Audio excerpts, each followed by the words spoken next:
Okay, we live in the crib, Vibin With Veto. Make sure you like, subscribe, and comment on the YouTube at Vibin With Veto. Also follow me on the Instagram, Vibin With Veto. You already know the slogan, we vibrating higher, and I got my dog in the building, my brother, man. Yes, sir. Take the DJ off of it. We out of space with it. Man, we out the box. So, how you doing, bro? Man, you been good? I've been great, man. Working my ass off out here, man. Trying to keep it rolling. Facts, man. Yeah, bro. I appreciate you for coming to vibe with me. I got to, brother. Yeah, facts, bro. So you on Vibin With Veto. We're gonna start from the beginning, man. Explain your vibe. Man, my vibe is my name, man. I'm out of space, man. My vibe is everywhere with it, man. What I can say about that, man. What you get from me is what you see, man. I'm very authentic. You feel me? So my vibe is authentic. Facts. So you made a significant mark in the culture of Atlanta. Hey, man. Being named strip club DJ of the year 4 times. 4 times. You're an artist, a producer, and a person that's chasing purpose over popularity, man. Absolutely. So when I say that slogan, purpose over popularity, how can you put that in your own words? Because I think for me personally, I never got in the game looking for popularity. You Facts. feel me? I that wasn't something I was searching for. I was searching for more, to get myself on solid ground. You feel me? Facts. Like every hustler do to get out of the street. When you start hustling, you start, getting off into your craft. The main focus for you is finding yourself on solid ground. So I didn't get out into the industry thinking, oh man, I want everybody to know my name. That just came with me finding solid ground to stand on. You feel me? Facts. That's dope, bro. So being born in L.A. No, I was born in Columbus, Georgia. Why does it say that on your bio, bro? Bro, look, I'm so glad you did that, man. So when I originally first signed my first deal, man, the label knew I had family with some family in LA. So the PR on the initial label that I signed to, not the label that I'm signed to now, I'm signed to 1865 now.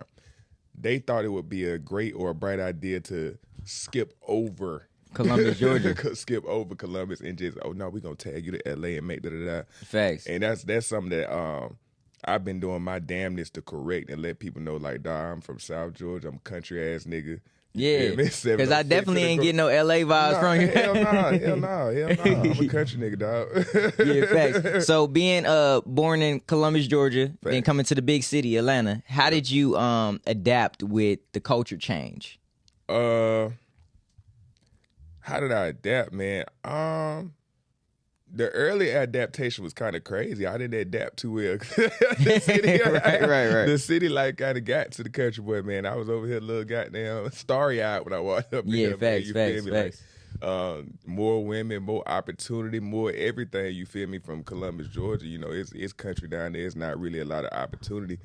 When you come to Atlanta, it's the exact opposite. It's multiple opportunities to do whatever you feel like you want to do. Like, facts. When I was in Columbus, I wasn't thinking about being a DJ, a musician, or none of that, because in Columbus, that ain't even logical.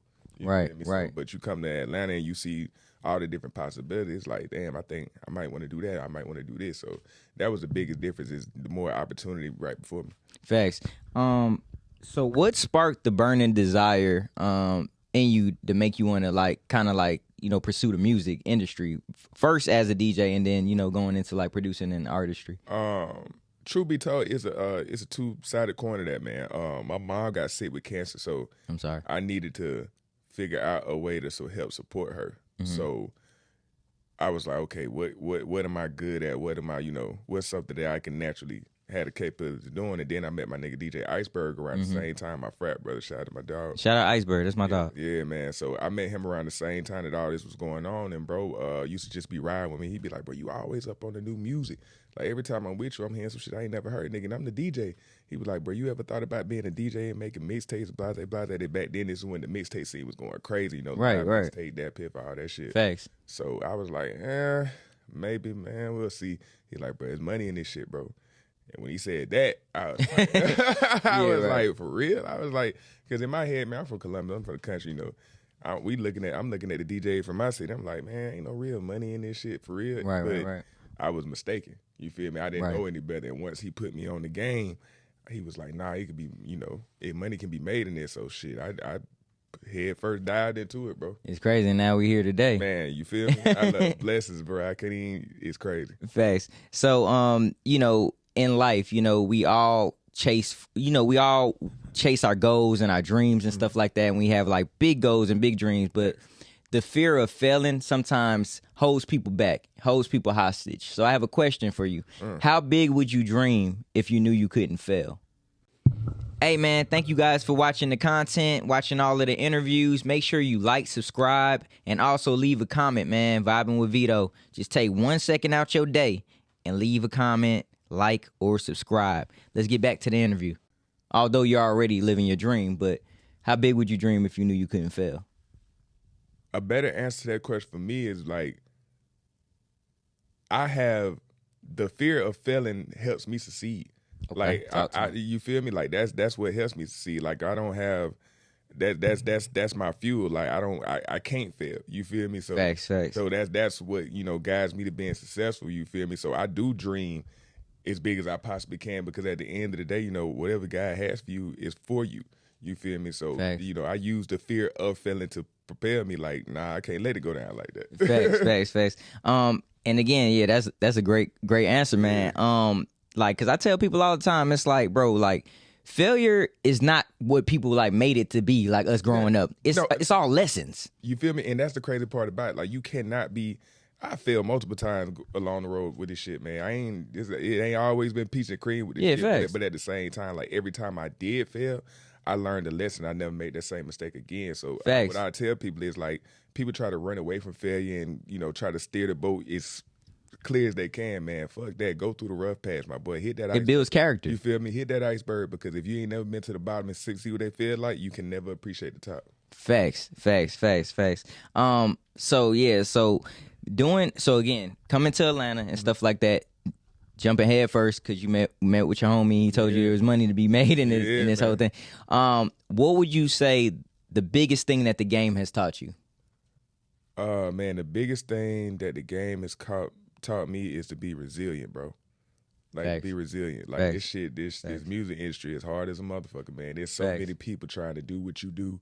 There's so many people that might have more backing, more Absolutely. more hand, Absolutely. you feel Absolutely. me, more money invested in them, more, you feel me, like. Facts. And even if that may be the case, you still got to get in there and play ball just like, you on the same playing field as them. So you just got to be resilient, man. Like, this shit taught me that, if you really want it, you'll go get it. But you got to be resilient in doing so. Facts. Resilient is a powerful word. I'm telling you. People don't understand that. Man, you can't let this shit beat you down, dog. Because it gonna beat on you now. It's gonna beat on you, but you just got to keep going, man. Keep going with the approach, because this shit, it's gonna get hard. And that's just life in general, though. Yeah, absolutely. It's always gonna get hard, but like I said, roll with that shit. Facts. So you spent some time with like Coalition DJs. You're still a part of the Coalition DJs? No, I'm no longer part of Coalition DJs, Okay. but that's always my fam, man. My OGs, I'll always forever have love for them, man. Facts. Because when I was a young nigga, they gave me a platform and taught me a lot of things about the shit that I did not know. Facts. Yeah, so no, I'm not no longer a Coalition DJ, but at the same time, it's always love, and that's salute to my OGs. Absolutely, man. Absolutely. Salute the DJs. You were on the road with doing some, you went touring with 21 Savage. Yeah, I was on the road with August Alsina, 21 Savage. Yeah, man, I did a lot of tour DJing, man. I tour hosted the Parental Advisory Tour with me, Fan, Lucci, Lil Uzi, 21 Savage, and with my dog Cap G. That was crazy. Yeah, facts. You had a real close relationship with Young Dolph too. Man, oh man, long live Flipper, man. Paper route being the dog. Yeah, dog. I miss my boy, man, because in this industry, just being honest, a lot of fake shit that be going on, man. A lot of times people only fuck with you because you're beneficial, or they can get money with you, or it's very rare that you come across situations where it's just genuine, where somebody just rock out with you and it ain't based off nothing monetary. And that was Dolph. Dolph was real straight out love, man, and I miss him. How did y'all meet? Man, we met via Street Execs, bro. I've always had a close relationship with Street Execs. That's who really managed him behind the paper route business. So I always had a strong relationship with Street Execs. So man, once they came aboard and started helping his career, I was one of the people that was also helping along and pushing the needle for him. Right. Yeah, that's dope.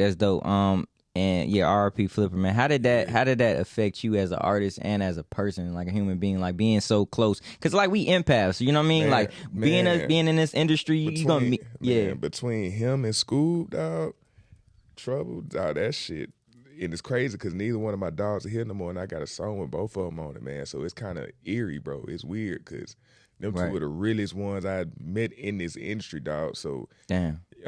As an artist, it just, it taught me to be on my P's and Q's, man, because, that shit, we move out here, and a lot of times, when we get to a certain level, I know a lot of us think we might be untouchable, but honestly, that's when you're the most touchable because people watch it, people envy, and people people want your spot.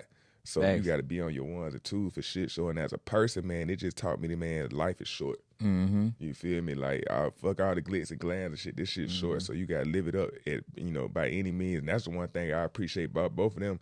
They might not be here no more, but you can't say them boys didn't live it up. Yeah, facts. They live. They ain't, they especially live. Trouble, boy. And they live, dog. Hey, and that one thing I always say, man, to anybody around me, dog, like, if you left the earth today, can you say you actually lived? You feel me? Like, some of it just, just here letting the days pass, man. You gotta live, dog. Yeah, facts. Boosie said something that was like impactful. He was on like doing an interview, I think, with Vlad TV. And he was like, a lot of times artists don't understand that, like, going home can be like detrimental to you. Man, I love my city 706, man, but all my people from the culture know my city crazy as a motherfucker, man. Damn. My city crazy, dog. Damn. So, if you look at all the major rappers, man, that actually passed away and got shot or killed, man, it was all in their hometown. That shit crazy. You could think back to you think Doe B, Mo 3, Mo, Dolph, School, like, it's always in your city, man. So it's just like, damn, dog, like, because that's where people harbor the most hate for you from, because they be like, damn, why was he able to get out of this situation that I'm still in? Right. But I tell everybody, dog, it's crazy that people can sit back and have that much envy to take you out this earth when, dog, we got the same 24 hours a day, bro. Fact, bro. If you really want it, you can figure it out, but you can't be mad at somebody for wanting it more than you wanted it. Absolutely. It's kind of like a damned if you do, damned if you don't situation. Man. And do it. Yeah, facts. And it's like, man, bro, like, seeing, like, cause before Trouble passed, I saw him at on what was it, Edgewood. Yeah. He always used to be out there. Bro, you know what I mean? At what's that club on the end of the street? Man, is it Our bar. Yeah, Our Bar. Yeah, I saw him outside, bro, and I was like, "Hey, how you doing?" I didn't know him like that, but just in passing, just say, "Hey, what's up, bro?" He was pretty nice. One of the realest niggas ever, man. Damn. And I always got to give Scoob his flowers, man. Like, he's one of the first, when I was transitioning to an artist, he's one of the first people to actually fuck with me, do records with me and all that shit. And that nigga really sat me down. He like, Space, you talented as a motherfucker, bro. Everybody fuck with you, but guess what you don't do? He was like, nigga, you don't want to take your ass outside. Damn. He like, you don't want to take your ass outside. And that's one thing my boy Scoob would do. My boy politicking like a motherfucker. He outside and shaking hands, kissing babies all the motherfucking time. Me, I guess that, I done got better at that now, but I think a lot of that had to do with me, my Columbus upbringing, and just, kind of sticking to yourself and staying out the way. And I had to get away from that shit. I had to shake that type of mindset. Yeah, facts.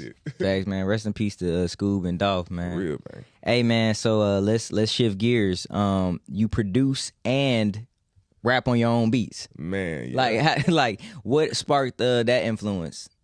Man, I'm very highly 3-6 Mafia, man. Thanks. As far as, like, people I grew up listening to, man, like DJ Paul, Juicy J, UGK, very heavily influenced by them, man. Just that overall era, Outkast, like Dungeon Family, like, I'm hella influenced by that, man. So the whole creative process, making a beat, rapping on it down. So I ain't gonna lie, lately I done got into rapping on a lot more other people's beats now because it just gives you a different vibe. I feel like if you always rapping on your own shit, that you only gonna be every producer have his own little niche or whatnot. So you might get caught up. I feel like even J. Cole at one particular point in time figured it out. Like, he used to rap on only his beats, and then he realized, hold on, if I want to goddamn broaden my gap, I gotta start networking. You feel me? And once you're using other people's beats and rap with other people, that's a form of networking. Like, you basically get their fan base. Absolutely, you feel me? So that's what I've been on lately, man. Shout my boy Swift and Cam, dog. Like, they the main producers on NASA 3. So facts. So speaking of NASA 3, just dropped. Man. Let's talk about that series though, because like, how did you? Well, I would assume because of your name. For sure. First, let's talk about how did you come up with the name DJ Outtaspace, and then we'll talk about NASA. Oh man, that story is always funny, and I hate what's going on with them boys right now. They over there beefing and shit, man. But I got my name from Aston Martin Music by Drake and Rick Ross, man. I was trying to come up with a name, and that boy Rick Ross said, "Airway Jets know somewhere out of space." I was high as hell, riding in the whip. I was like, "Damn, out of space." That's hard. Out of space. I was like, nah, that shit too easy. Let me. Nah, that can't be that easy. So shit, I went to Google with the trademarks and went to go see what was going on. What was going on. Anybody had it, took that name yet, and this shit. That shit was available like a motherfucker. And I just changed the spelling of it in out of space. Facts. So now let's move forward. NASA. Yes, sir. NASA 3 is hard as hell, by the way. I mean, I sent you them texts this morning, like, because man. you was like, man, check it out, let me know. Like, I was riding to it, but the thing about me is, I want to be able to be, like, have a couple of days to sit on it. You know what I'm saying? Yeah. Before, and I text you today, I was like, I can't even lie, dog. That's kind of what NASA 3 been doing since it dropped. Like, I didn't get the initial when I dropped. Everybody like, oh, this shit crazy. It's been like 3, 4 days, 5 days later, 6 days later, niggas then started. They started riding to the actual. Yeah, and facts. niggas getting back to me like, bro, this shit hard as fuck. Facts. And me personally, I already thought it was my best body of work, and I kind of put it out there for it to be like that though. Like, I didn't put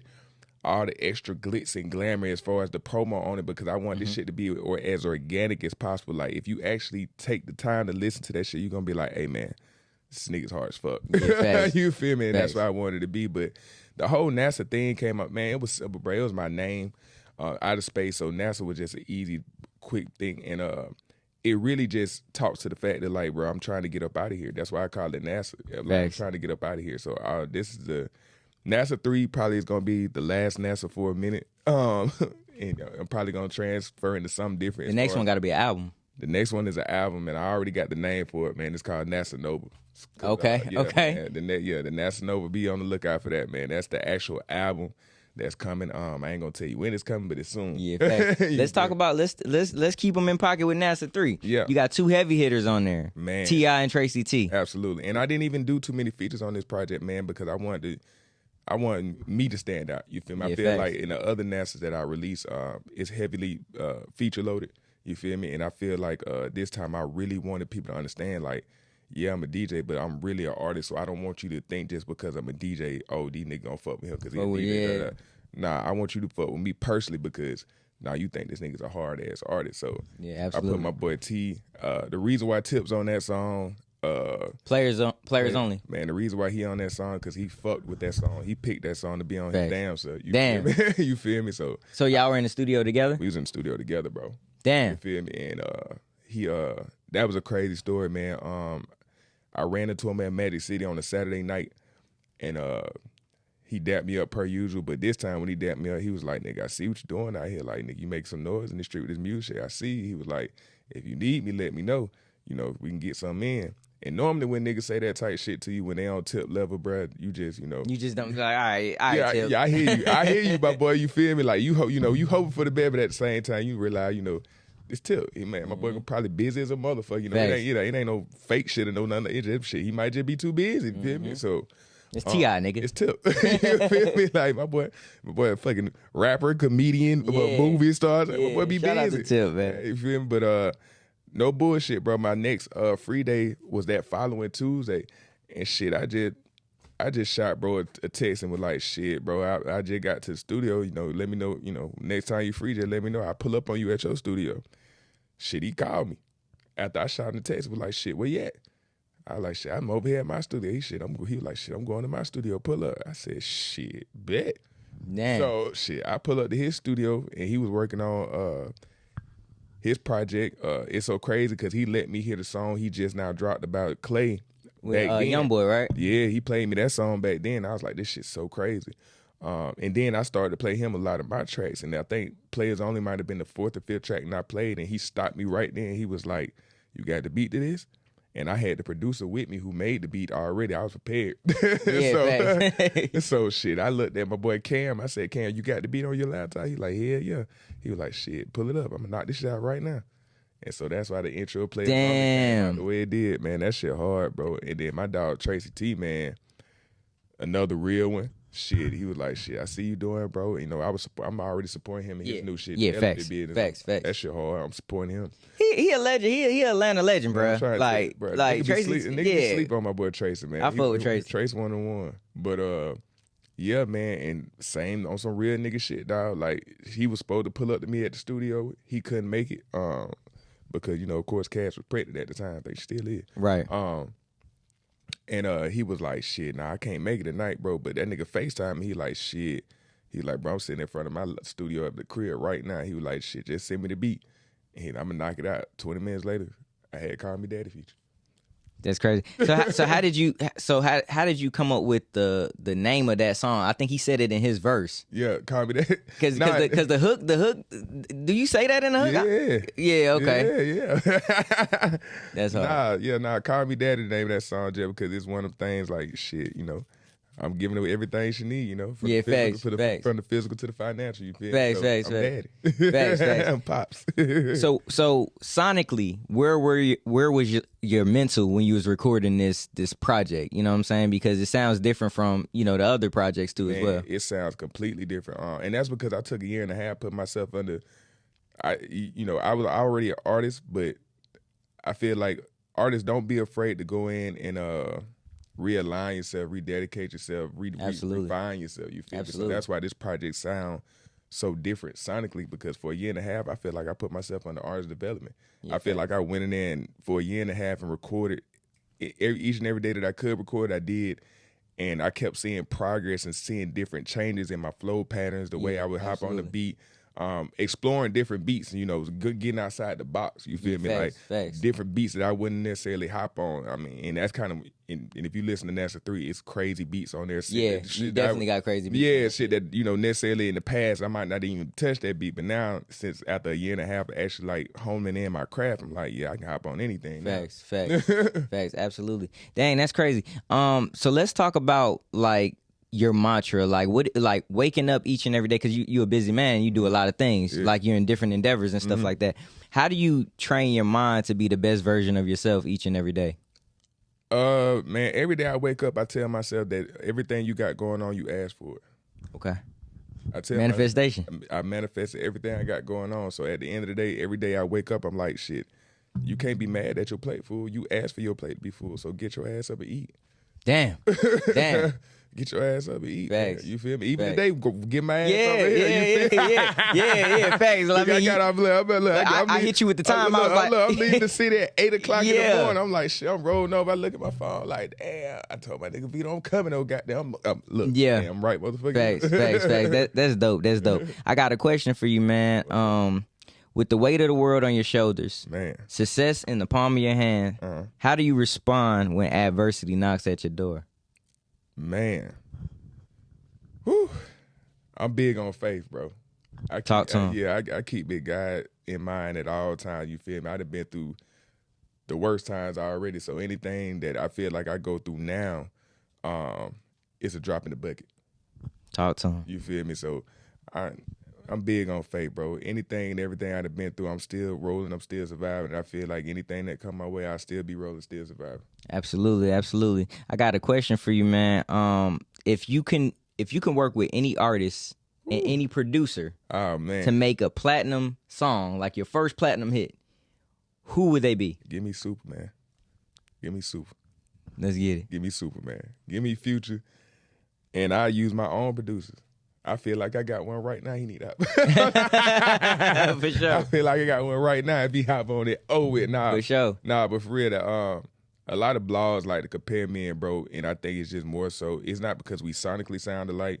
I think it's more so about the content in which we talk about the content and basically the futures. It's a natural comparison, but we sound different like a motherfucker, but I think our voices on the same track would be dope as hell. You feel me? And not even necessarily got to be on the rapper shit. If you know Nas 3, you know me. You know I sing and shit too. So your last song, yeah, you feel me? So I think you know if we did some upbeat type shit like that, man, should it go out of here, bro? So yeah, my producers Swift and Cam plus super on the feature. Yeah, that's the only. And crazy enough, that's the only Atlanta nigga I have not had a feature with yet. Damn. Bro. You know, that'll be big for the city. It's time. Definitely time for it. With all your accolades and like everything that you have manifested in your life, do you ever stop dreaming? Hell no. Hell no. For sure. Hell no. I got this. I'm trying to take this shit to the moon for real. For sure. Like hell nah, bro. Because honestly, I think one of my biggest attributes that God gave me is that I never look back.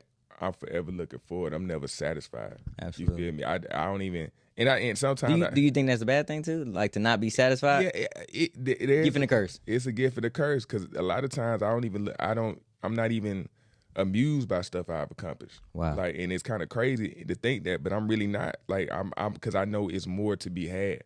So I'm never sitting back, thinking like, oh yeah, I did this, nigga, I did that. I fuck with that nigga. I fuck with that. Facts. Nah, I ain't did. In my eyes, I wake up every day like I ain't did shit yet, bro. To be honest with you, and that's what keep me going. Like, I can sit back and look at all the trophies and all the other shit, the plaques on the wall. I can look at all that shit and be like, damn, bro, I did that shit as a country nigga that came from Columbus. I can sit back and I can stop my career right now and feel good.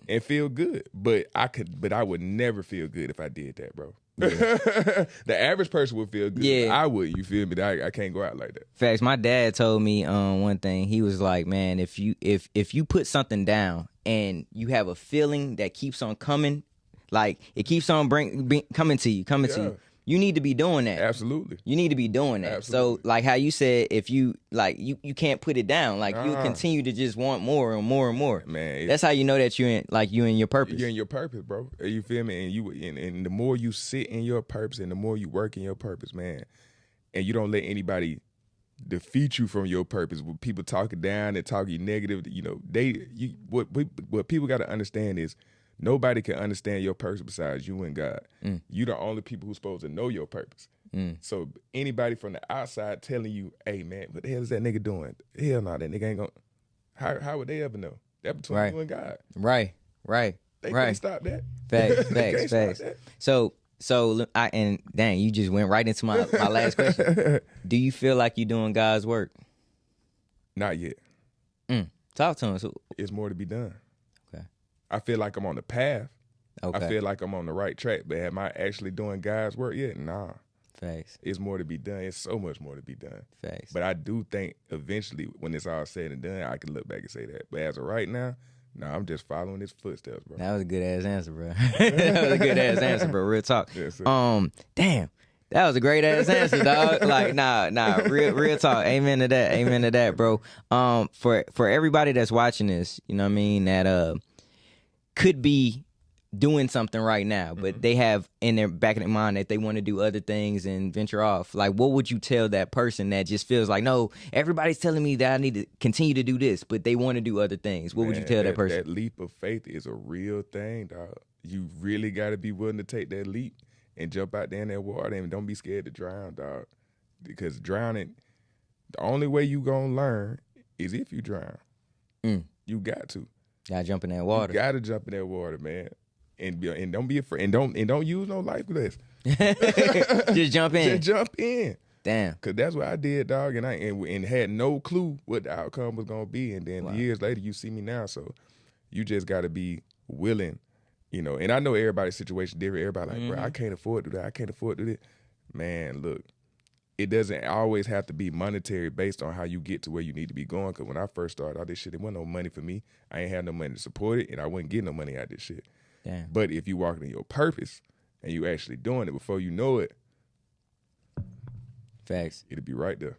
Damn, bro. How you keep yourself so level, bro? Because like, bro, we worked out together and shit like that. I feel like that's when we first started like getting around each other for real. Yeah. But it's like our conversations are always like this though. Even if we talking about basketball, we had some real basketball talk. Yeah. But like, how do you keep yourself grounded, bro, and like keep your frequency like so high? Hey man, I attribute that to being a country nigga, bro. You feel me? Being growing up the way I did, my grandma, my mom, being a real life Southern boy, man. Like, I realized that I'm blessed, and everything that I've accomplished, I know big God is behind it. Facts. And at the same time, I know that at any blink of an eye, this shit could all change. Wow. So that shit, that's what keeps me humble, keeps me level, keeps me on the same playing field, and not too big for my britches. Like I feel like a lot of people that get to our position, you know, they start to act certain ways towards people that be like, damn, you know, I'm better than you, da-da-da. Well, nigga, you ain't hustle like me, you ain't grind like me. When at the point in time, bro, you supposed to be a vessel. You supposed to show people that if you grind and you do it like that, well, you can be like me instead of shitting on people who ain't in your position. So that's how I kind of keep myself grounded. I want to be a vessel. I want to show people that, yo, from a country ass nigga that done really come from shit to moving to the big city, that if you grind, my nigga, you can be whatever the hell you want to. Damn. So that's kind of what keeps me grounded, because I always want to be a vessel to show people, like, you know, I always want to be touchable. You feel me? I always want you to be able to talk to me. Like, I always want to be grounded in that, so I can show and tell people, like, hey, my boy, you can do exactly what I did. Damn, that's lit. That's lit, man. Thank you for coming to vibe with your boy, man. I got to vibe with my dog. Yeah, real shit. This was a good ass episode, dog. I ain't gonna even lie, man. But that's a 3 out now, man, on all platforms. Thanks. Tell the people they can find you. Hey, man, you can find me at DJ Outtaspace on Instagram, DJ OUTTASPACE. You feel me, man? You can find me at Magic City on a Monday. You can find me. Hey, you definitely can find him in there. You feel me, man? Nah, but man, if you run into me, you see me on the street, man, hey, just holler at me and chop it up with me, man. Hey, you can talk to me. I ain't on no fuck nigga shit. Facts. Hey, man, it's been another episode, Vibin' with Veto. Make sure you like, subscribe, and comment. Help me get them subscribers up. I need them motherfuckers through the roof. Hey, man, you feel what I'm saying? My butt shit, yeah, facts. And we vibrating higher. You already know the slogan, and we gone. Yes, sir. I appreciate y'all for tuning in. Hey, man, I know y'all watching the interview and stuff like that, but I'm an artist too as well. I go by the name of Just Call Me Veto. Make sure that you tap in with all of my music, all of the content and stuff like that. Make sure y'all follow me on Instagram at Just Call Me Veto. I got a project coming called Shit Hit Different with my boy Sauce Lil Rich. Y'all be on the lookout for that too. Let's get it.